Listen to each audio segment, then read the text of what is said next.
নিজেকে সাংবাদিক বলে দাবি করে ইলিয়াস। আমি তাকে বেয়াদব বলি, মিথ্যুক বলি, জঘন্য প্রপাগান্ডিস্ট। তারপরে আরেকটা আছে পিনাকি ভট্টাচার্য, জঘন্য মিথ্যুক, ধোঁকাবাজ, প্রতারক। আরও অনেকগুলো আছে। এই দুইজন হাসিনা সরকারকে হটাবার জন্যে শেখ হাসিনার বিরুদ্ধে প্রপাগান্ডা করেছে, মিথ্যা কথা বলেছে, তিলকে তাল করেছে, এটা ঠিক। এখনও তারা তিলকে তাল করছে বিভিন্নভাবে। ওদের ধারণা ছিল ওদেরকে ডক্টর ইউনূস ওদেরকে অ্যাডভাইজার বানাবে। অ্যাডভাইজার বানায় নাই, সেই জন্যে তারা প্রফেসর ডক্টর ইউনূস সাহেবের বিরুদ্ধে প্রপাগান্ডা করছে, এই সরকারের বিরুদ্ধে প্রপাগান্ডা করছে, এবং প্রফেসর ডক্টর আসিফ নজরুলের বিরুদ্ধে অনেক মিথ্যা মিথ্যা বেয়াদপি কথাবার্তা বলেছে, ভিত্তিহীন কথা বলেছে এই সাংঘাতিক বেয়াদব ইলিয়াস। এটার আমি হাতের কাছে পাইলে জুতা মারতে মারতে দাঁত ফেলে দিব ওকে।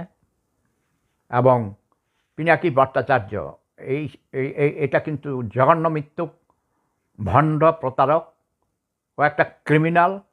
এটারে হাতের কাছে পাইলে ও মুসলমান মেয়েকে বিয়ে করেছে, সে নাকি মুসলমান হয়েছে। আমি দেখতাম তার নুনুর মাথা কেটেছে কিনা। যদি না কেটে থাকে তাকে আমি হাজাম বাড়িতে নিয়ে তার নুনুর মাথা নয়, তার নুনুর গোড়া কেটে দিব। ঠিক আছে না? তোমাদের ধারণা ওরে বাবারে কত কিছু জানে, কত কথা কয়। তোমরা এর থেকে ভালো করতে পারবে। প্র্যাকটিস করো, চেষ্টা করো, একটু পত্রপত্রিকা পড়ো, বই পুস্তক পড়ো।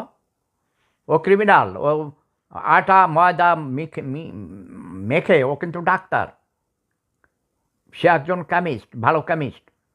কেমিক্যাল ফার্মেসি ওরা কী কী কার সাথে ইয়ে করে এই ট্যাবলেট বানাইয়া অগণিত মানুষকে হত্যা করেছে। তার বিরুদ্ধে মামলা ছিল।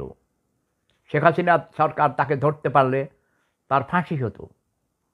সেই জন্য সে পালিয়ে ফ্রান্সে চলে গেছে, প্যারিসে বসে বসে মিথ্যা প্রপাগান্ডা ছড়ায়।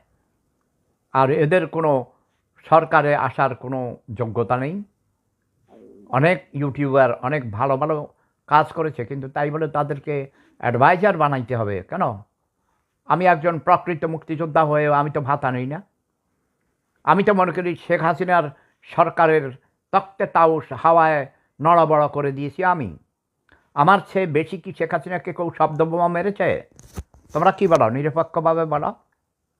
কিন্তু আমি কি বলেছি যে ডক্টর ইউনূস সাহেব আমাকে আপনি উপদেষ্টা বানান?